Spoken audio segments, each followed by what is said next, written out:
is Talkin' Birds. Made possible by the generous support of the Birdwatchers General Store, Orleans, Cape Cod. Birdwatchersgeneralstore.com. By Vortex Optics, with the VIP warranty, their unlimited lifetime promise to keep you and your optic covered. Learn more at vortexoptics.com. And Quest Nature Tours, offering expert-led small group tours for bird and nature lovers since 1970. Explore exceptional journeys around the world at questnaturetours.com. And Beautyo Books, an independent, family-owned bookstore carrying one of the largest selections of birding books in the world. BeautyOBooks.com. Good morning, or afternoon, or evening. Welcome to our show number 917. At last check, a very unexpected visitor from way up north was still hanging out in Southern California. Charity Hagan went to see it, and she made an audio postcard for us while she was there. Here it is. Hello, Ray and fellow Talkin' Birds fans. This is Charity Hagan, and I'm in Southern California, currently in Cypress, California, looking at our quite famous snowy owl that has shown up here in Southern California. You may have heard about it. Standing in a residential neighborhood here where the bird likes to hang out during the day, perched on a rooftop. There's probably about 50 to 70 people currently around me here watching this beautiful bird. It's a juvenile. It's a big white owl with extensive dark barring, brown barring, big beautiful yellow eyes, big feathered talons. It's just absolutely a gorgeous bird, and people are coming from far and wide to observe this absolutely beautiful, famous snowy owl.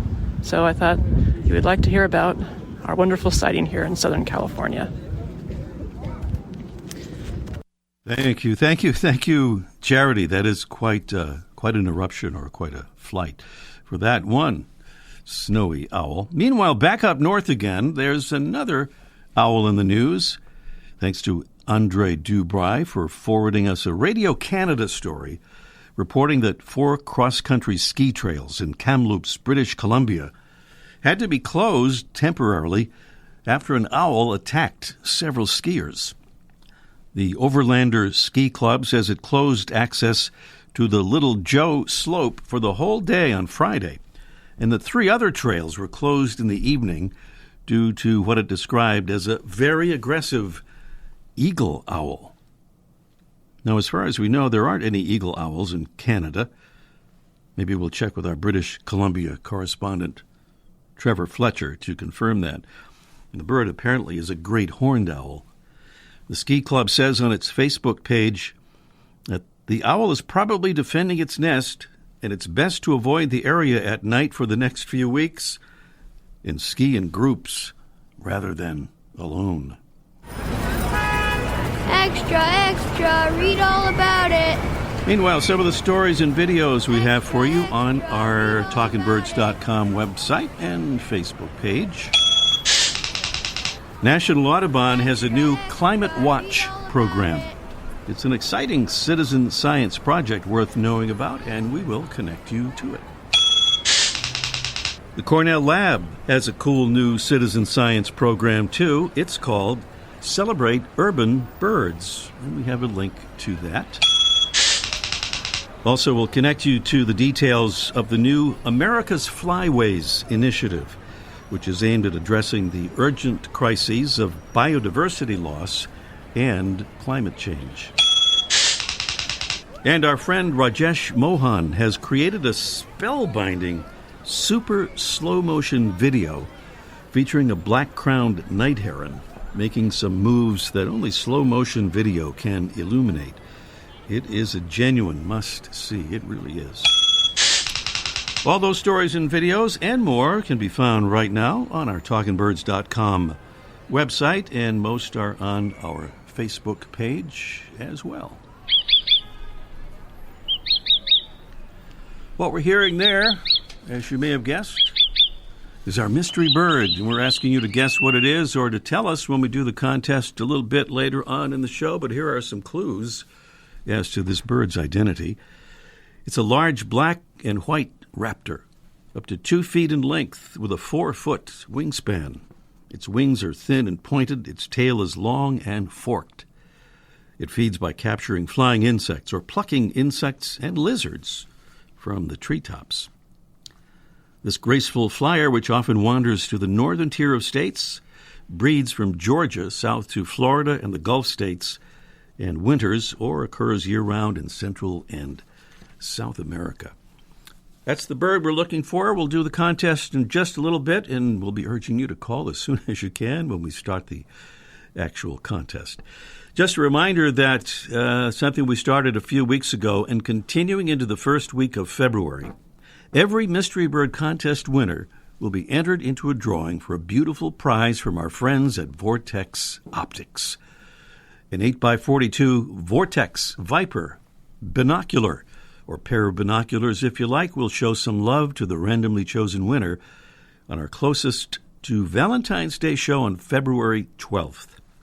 So a little something extra special to start the new year in our Mystery Bird Contest. Prizes for today include a $15 gift certificate for Beautyo Books, home of one of the largest selections of birding books in the world, and a big bag of delicious, bird-friendly, shade-grown birds and beans coffee. Bonus prize, if we get to our bonus question, a feather-friendly bird window collision prevention kit. And more about that topic in just a moment here. All on our Mystery Bird Contest coming along just a little bit later on in this morning's show. Well, speaking of the Cornell Lab, again, they have a wonderful ongoing feature. We've mentioned this a couple of times at least before, but worth mentioning, I think. It's a year-round listing of bird festivals and related events taking place all around the country. And we have a convenient link to the list. You'll find it under the Get Involved tab on our talkingbirds.com website. And just choosing one to highlight here, it's the annual Eagles and Agriculture event in Carson Valley, Nevada. So if you're any place near there, the time is January 26th through January 29th, the dates, that is. So this focuses on the phenomenon of bald and golden eagles stopping in Carson Valley, Nevada, during those birds' migration. Local cattle ranches birthing calves at the same time provides a chance to view and photograph the raptors. Programs include birding tours and a photo workshop and a reception and dinner with falconers and their birds. We kind of chose this particular event to highlight because we also have stories this morning about how birds can coexist with agriculture as well as with urban building construction. But first, please bear with us as we climb up on our soapbox to talk about one of our least favorite things, single-use water bottles. As we pose this conservation question of the week, the question is, what's wrong with bottled water? The answer is a lot. Pollution, pollution, you can use the latest toothpaste and then rinse your mouth with industrial waste. Tom Lehrer strikes again. Well, the statistics revealing the amount of plastic pollution caused by those individual bottled water usage, along with the levels of waste and expense involved, are pretty shocking. Folks at Earth 911 point out that, for example, in 2015, before China stopped accepting American trash for recycling, only about a third of plastic water bottles were recycled. By 2020, the recycling rate of plastic bottles was even lower, down to 27.1%, at least in part because of that China ban. Check out a link on our website for full details on Earth 911's eye-opening piece about the perils of plastic and the water within. By the way, another of the ironic things about bottled water is that much of it, including big brands like Dasani and Aquafina, are just municipal tap water that's filtered and put into single-use plastic bottles. Kind of crazy. And as we talked about on the show a couple of months ago, there have been several studies showing that bottled water is not necessarily safer to drink than tap water, and that in some cases is less safe. And that's because the water quality standards set by the EPA for tap water are more stringent than the Food and Drug Administration's standards for bottled water. The Survey of Carbon Impact Studies estimates that even locally bottled water has a transportation footprint 300 times that of tap water, with a total carbon footprint of bottled water up to 1,000 times greater than that of tap water. Also, when you're drinking water that comes from somewhere else, you may be contributing to water scarcity in that somewhere else. For example, half the residents of Fiji, from where the Fiji water brand is shipped, don't have access to clean well water like the water that's bottled for export. Even in the U.S., bottled water companies have been found responsible for depleting local wetlands and streams. Our friend Phil, whose last name we won't use due to his employment situation, added this to our Facebook post on the topic. He says, "I don't think that America in particular is ready to give up bottled water. I work in a supermarket and am astounded by the amount of bottled water that people buy." On the other side of the coin, he says, water filtration products sell at a much lower rate. Thank you, Phil. I guess we'll file that under sad but obviously true. That's it for the Soapbox. On a brighter note, fire up that Massey Ferguson tractor, please. Okay, a new study in the UK shows that birds, which lose a lot of territory to agriculture, can bounce back when farms devote just 10% of their land to nature-friendly measures. The authors suggest that doing this, along with other wildlife-friendly schemes, will not only benefit birds and other wildlife, but can also help produce cleaner water and better soils. Or simply put, nature can improve the resilience of farms. We'll try to follow up on how this idea is being put into practice.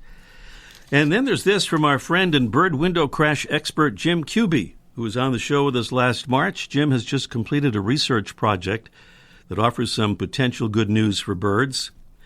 It says that millions of birds can be saved when bird-friendly glass is used during the construction of new buildings. And, this is very important, without a significant effect on the cost of construction. That's been a problem for a long time.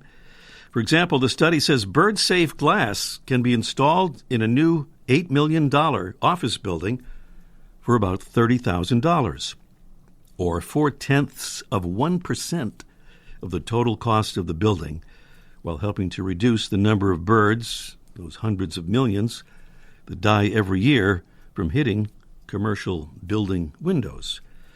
Sounds like a serious win-win. And thank you, Jim.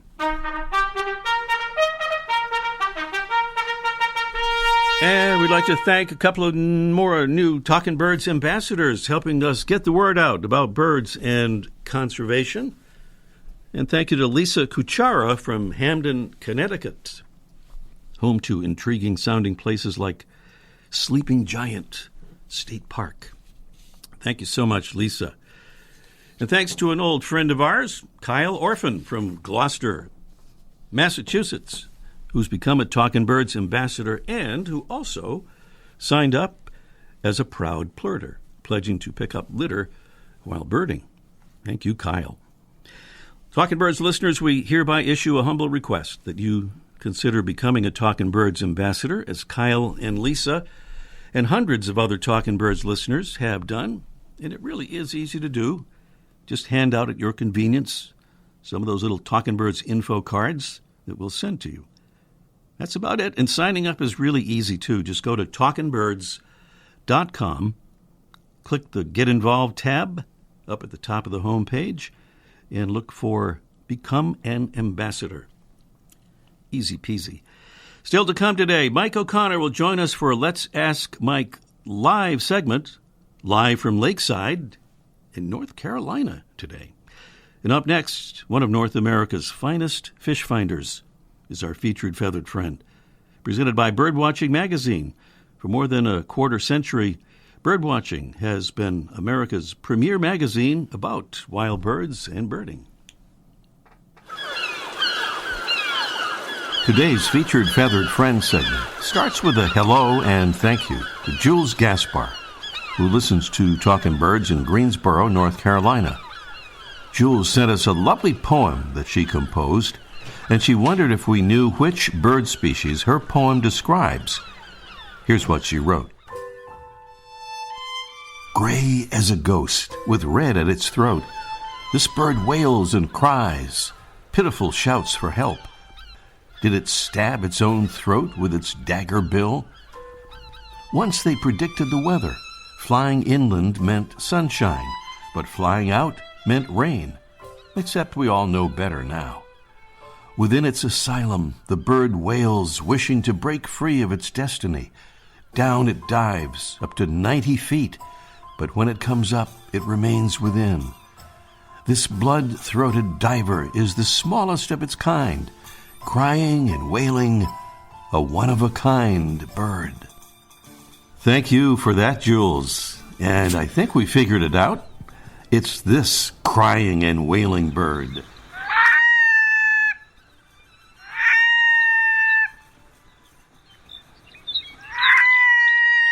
The red-throated loon, a bird with a very red throat when seen in summer up on its Arctic breeding grounds. Down in the lower 48 in winter, its appearance is much more modest. The red on the throat is nowhere to be seen, and the rich breeding plumage gray on the face and back of the neck is gone to white, with splotchy dark gray and black on the top of the head. The red-throated loon can be observed from Canada to Mexico on the east and west coasts, and along the Gulf Coast too, keeping up that 90 feet deep diving and chasing fish with that dagger bill. This smallest of the loons may also be the best flyer of the group. Unlike other loon species, it doesn't need to flap its wings and run along the water's surface on a long takeoff, but can actually get airborne directly from land when it needs to. A one-of-a-kind bird indeed. Thanks again to Jules in North Carolina for helping to make Gavia stellata, the red-throated loon, today's Talkin' Birds featured feathered friend. Welcome again to our show, number 917. And up next, it's our Mystery Bird contest in just 1 minute. The flutter of a tail feather, the flash of a wing bar in mid-flight. You don't always have a lot of time to identify a bird in nature, let alone to appreciate its beauty. But with Vortex Optics, you'll have the power to bring every wild moment closer. When you choose Vortex, you're choosing to have a partner in the field as passionate about nature as you are. Whether you're spotting old friends on the backyard feeder or packing for a once-in-a-lifetime trip to add a few species to your life list, Vortex offers a full range of optics and optics accessories for every birder and every budget. And whether the birds are taking you to another state or another country, you're always covered by the Vortex VIP warranty, an unlimited lifetime promise to keep you and your optic covered. If you'd like to learn more, or if you need help choosing your next optic, give Vortex a call at 1-800-4VORTEX or visit vortexoptics.com. In case you missed it earlier, that's our mystery bird there sounding off. It's a large black and white raptor, up to 2 feet in length with a 4-foot wingspan. Its wings are thin and pointed, and its tail is long and forked. It feeds by capturing flying insects or plucking insects and lizards from the treetops. This graceful flyer, which often wanders to the northern tier of states, breeds from Georgia south to Florida and the Gulf states, and winters or occurs year-round in Central and South America. It's a pretty spectacular bird, and it's our mystery bird. Prizes include a $15 gift certificate for Buteo Books, home of one of the largest selections of birding books in the world, and a big bag of delicious, bird-friendly, shade-grown birds and beans coffee. And if you're our winner, you'll be automatically entered into the drawing we'll do in February for a beautiful pair of 8x42 Vortex Viper binoculars. These are some beautiful binocs, by the way, with the HD optical system that delivers stunning resolution, color fidelity, and edge-to-edge clarity. One of the lightest, most compact, full-size binoculars on the market. That'll be in a special random drawing among all the Mystery Bird Contest winners over the last few weeks here. So let's see. Mike is down there in North Carolina somewhere, and we're gonna check in with him. It's Let's Ask Mike live in just 1 minute. Beautyo Books carries one of the largest selections of birding books in the world. New, used, and rare books covering everything from backyard birding to general ornithology, from field guides to photography skills, biography, fiction, and humor. You'll find it all, along with the knowledgeable customer service you've been looking for, in one convenient place. BeautyOBooks.com. B-U-T-E-O. BeautyOBooks.com. Quest Nature Tours has offered exceptional tours for bird and nature lovers since 1970. In 2023, join us in search of colorful bird life and jaguars in Brazil or on our brand new Zambia Safari. See amazing wildlife and explore habitats with travel companions who truly enjoy nature. Talkin' Birds listeners receive a $150 credit towards their first tour. Visit questnaturetours.com today. Birds and much more. Guaranteed. So we had that snowy owl going all the way from way up north to Southern California, and I think our Mike O'Connor has tried to emulate that journey, but he's only made it down to North Carolina.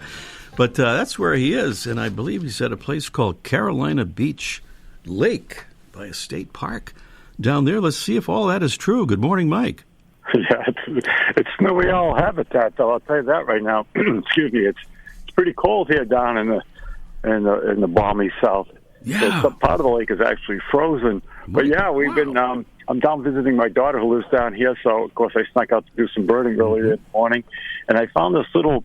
They call it a lake. The town is Carolina Beach, and there's a little lake here. They call it, and it's really about the size of Stop and Shop parking lot. It's not very big, but it's amazingly full of birds. We just did. My wife and I, Karen, just did a walk around, and we found sanderlings, oyster catchers, little blue herons, snowy egrets, yellow-bellied sapsuckers, kingfishers.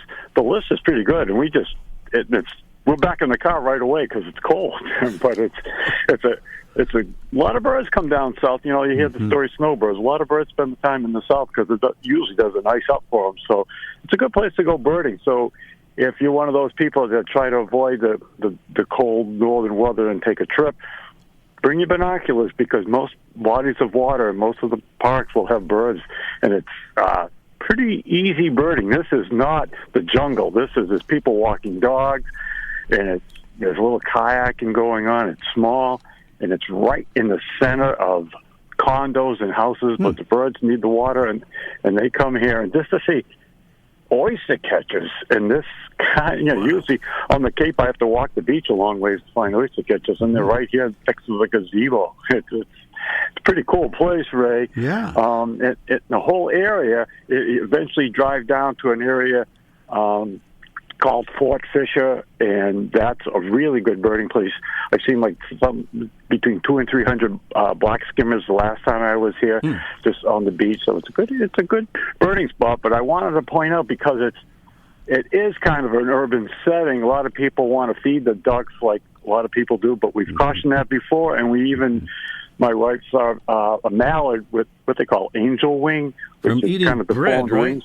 Eating too much bread. So the birds take care of themselves. This is from a guy who spends his life feeding birds and his business feeding birds. But in this case, it's not a good thing. So waterfowl is not something that we want to do. But if you are going on vacation or getting away from the cold at some point, bring your binoculars, because it's good birding here in the south. I can tell you that right now. Yeah, and you're pretty close to the South Carolina line, am I right? Yeah, right. Wilmington is on the coast. Wilmington, that's where my daughter lives, and this is the next town, Carolina Beach, and then you go just a little bit further and you get to South Carolina and Myrtle Beach, which is, again, another built-up area, but again, further inland. There's quite a few birding spots there. So I always, the first thing I pack are my binoculars, and a lot of people, my daughter likes to sleep late, so I get up early, and Karen and I go out birding, and we've had a really good morning so far. But, I'm talking from inside the car because the wind's kind of howling. It's still winter, even here in the south. So you want to do that, that's for sure. But it's beautiful. Sun's out.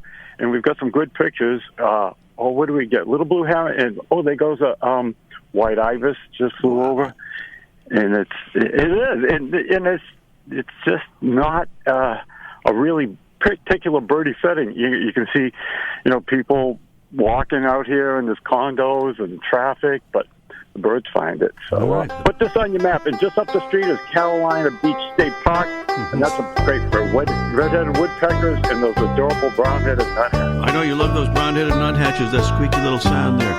Wow. That's right. And I don't want to embarrass you, but you're still in your car, I think, are you?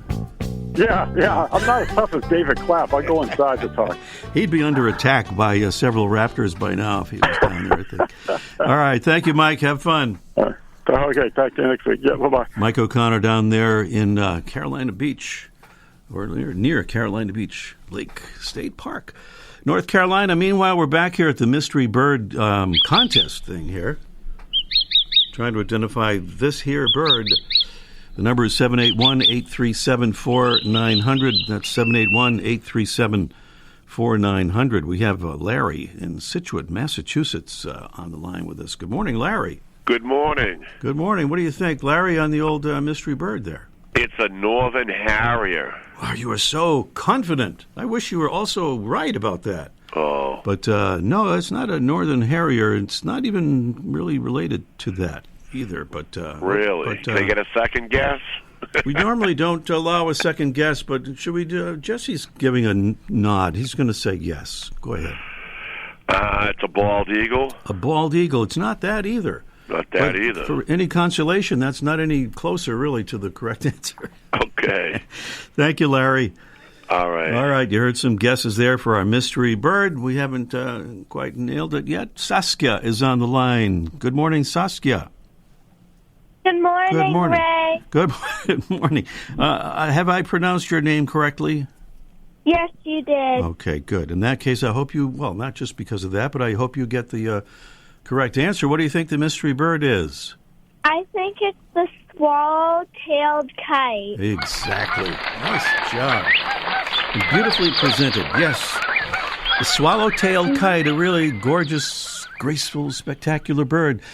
Saskia, nice going. Congratulations. You're absolutely right. And I think we have time for a bonus question. You want to try it? Sure. Okay. Which of the following has the greatest hearing frequency range of any creature on Earth? It's multiple choice. Is it A, a moth species, B, an owl species, C, a bat species, or D, a human being that hasn't been to too many rock concerts? Be one of those. Any idea? Owl. You think it's the owl. No, it's actually a moth species, the greater wax moth, which has hearing frequency range 15 times greater than humans, and it's because they think so it can hear their major predator, which is bats.